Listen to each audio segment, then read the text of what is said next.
What's good, YouTube? Here's the intro. You know what time it is. Time for another story time episode. I'm not gonna lie to you, I'm kind of doing this episode on the run because I got things to do this morning.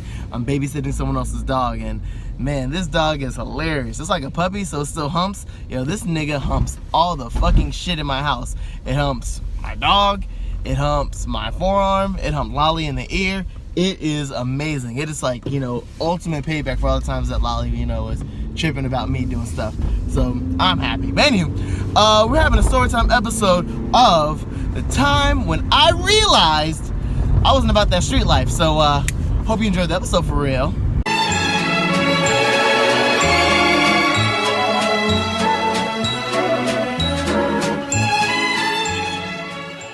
So like I said in the intro, this is going to be a storytime episode about how I realized that the street life was not for me. So you're probably thinking about early 2000s. This was a long time ago. Back in the days, before you could sell drugs, you had to prove that you were good. You either had to be about that life, hire the muscle, have family that is good enough to vouch for you. And I think that's just about it. Those are the only things. Oh, you got to prove yourself. So outside of those things, it was really hard to get into the drug game back in the day. But I was trying to prove that I was hard, trying to prove that I was a thug, that I could be out there in them streets. So I tried to do it, try to be a drug dealer. Didn't work out. I tried to go up and say, hey man, I want to sell drugs. The first person said, you're too young, you're a kid, you don't know anything about selling drugs. Mind you, my math wasn't the best when I was in my early 8s. But that's neither here or there. Public school didn't do me any justice. Anyway, so instead, they said I had to prove that I can make money and I could do my worth. Because originally, they said that they were, only because of my cousin, they said that they were going to give me a shot. But they wanted to do it on consignment. If you don't know, consignment is probably the worst thing you can ever do if you're trying to sell drugs. Consignment is they'll front you the drugs, you sell it, and then you're supposed to get the money back. And then you give them a huge cut of it because I guess they gave it to you on the arm. Wasn't about that life. I might not have known what 2 + 2 equaled, but I knew what a ripoff was when I heard a ripoff. So I decided against it. I decided I was going to prove that I can make money on my own without having to resort to doing no stupid stuff. So yes or no, I did not sell drugs. Never sold drugs, never did drugs in my life. I did something better. I did bootlegs. Yes, this is early 2000s. Bootlegging was in. People were buying CDs and DVDs like hotcakes. I sold, The Blueprint, the Leah album. What else was there? There was that, there was a bunch of albums. I can't remember all of them. I just specifically remember The Blueprint, the Leah album, and I think it's Stillmatic. Those are the 3 biggest CDs that I was selling like hotcakes when I was into it. So I was selling these CDs about $5 a CD. And I think at the store at the time, you're buying them for like $9, $8, or $10, somewhere in that range. Don't really remember. But I was selling CDs and I was making decent money for a freaking 8-year-old. I don't know why I said freak, but I made decent money for an 8-year-old. So I would sell all these CDs and I'd probably make like $50 to like $80. It was dope. As I was, living that life of being a CD bootlegger, I was also in a gang. My gang life wasn't that great. I was part of C Block, because we lived in a street or neighborhood that began with a C, and we thought it was a cool idea to start our own gang. It wasn't that good. Our colors were red, white, and black, so niggas were so confused when we threw up the C's, but were like red. It was weird. Anywho, so as I was doing this, I was selling CDs, I was making money, selling mixtapes, DVDs, and I guess normal everyday CD releases. It was pretty cool. $5 a tape, selling like at least maybe 10 tapes a day. I ended up making enough money where I was able to get like other people to start selling CDs for me. It was good. My older sister, she's the one who actually put me on the game because she used to sell CDs, but she didn't sell them. She used to make them for herself and her friends. And I was like, man, I'm trying to make some money off of this. So I ended up doing it myself. Mind you, I was 8. So I really didn't know that much about the game. So one day, after selling like almost all my CDs, I was out and about. This older guy, he had been like in his teens, maybe 15, maybe 16. He had been like around Jessica's age. Jessica and I have like a 6-year age gap. 8, 9, 10, 11, 12, 13. Yes, I had to count like that. So he had been like 14 or 15 because he knew my sister. He asked me if I had a certain CD. And I was like, yeah, I do. I extended it out to him. He said, oh, how much is it? I said, $5. He said, okay, I'll give it to you tomorrow. I said, nah, man, I can't do that. I need the money now. The kid said, all right. So as I was getting ready to put the CD back in my bag, the kid robbed me. He didn't beat me up. He just grabbed me, shook me, and then lifted me up out of the sky and then threw me down. He didn't beat me up per se. He just took advantage of a little kid. That's what happened.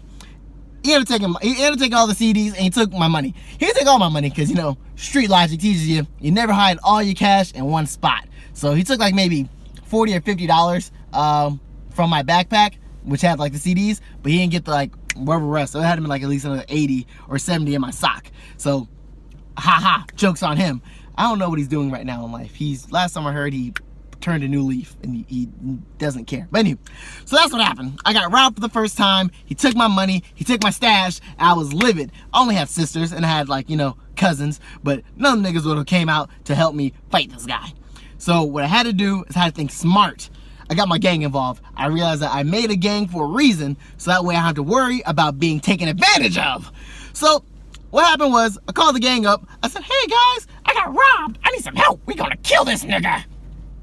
And we all got ready for it. We all ready for war.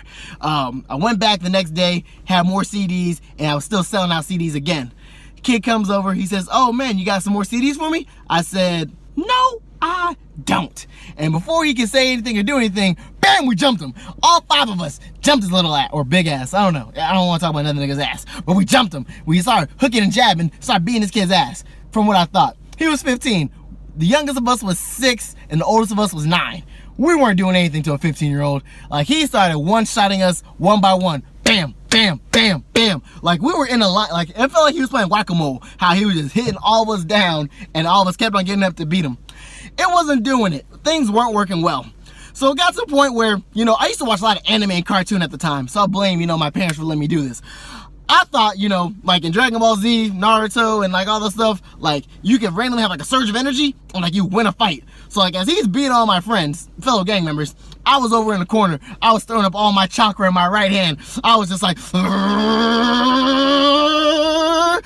all the energy I had in my right hand to get ready for the meanest punch in the world. Animes and cartoons don't tell you this. Niggas really don't let you absorb your energy and punch them. They watch you, see what the hell you're doing, laugh at you, and then beat you.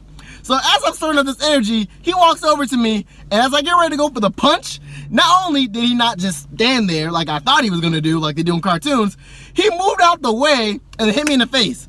I went down, I didn't cry. I just went down hard.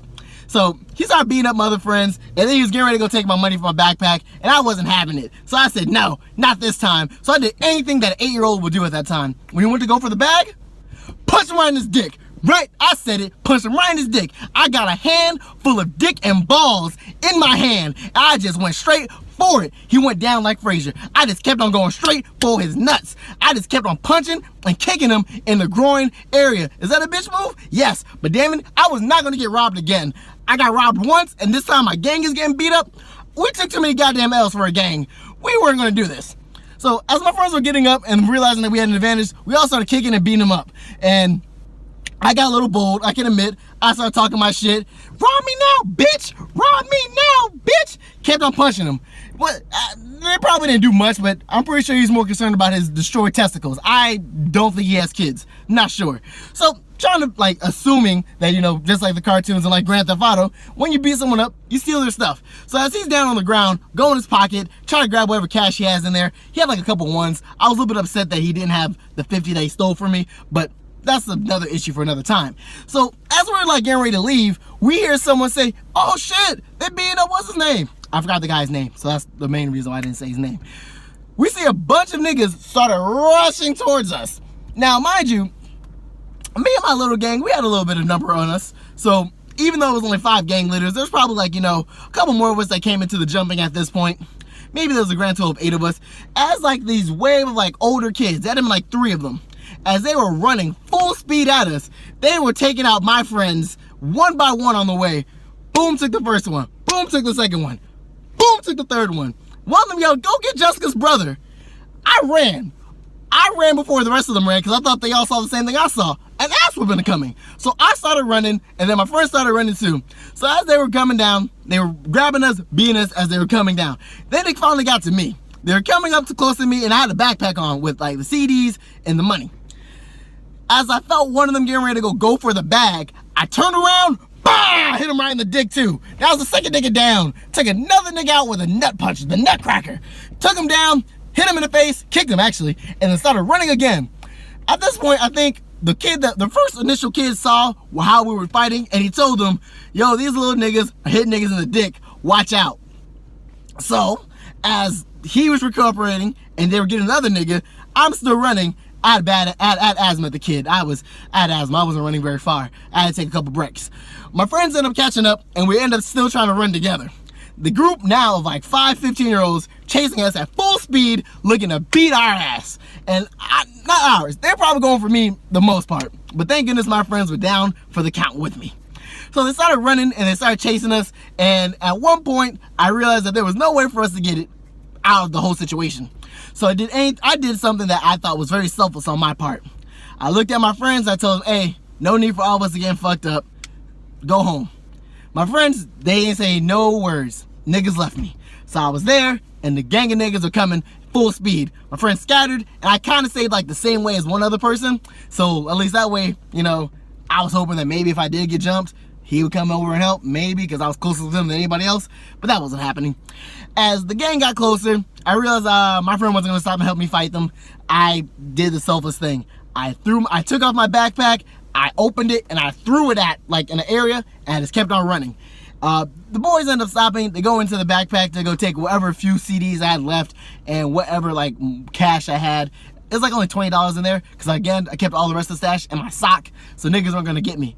But the fight didn't stop there. The niggas chased me all the way home. I ran into my house, and my dad saved me.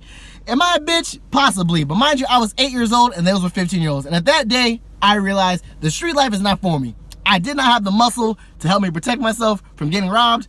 And even when I thought I was about that life, I wasn't about that life that much.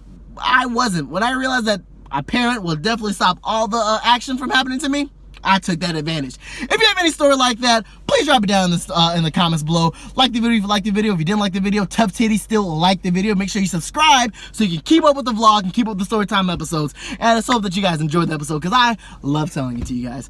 But anywho, I'm JC and this is my vlog for real. Peace out, son.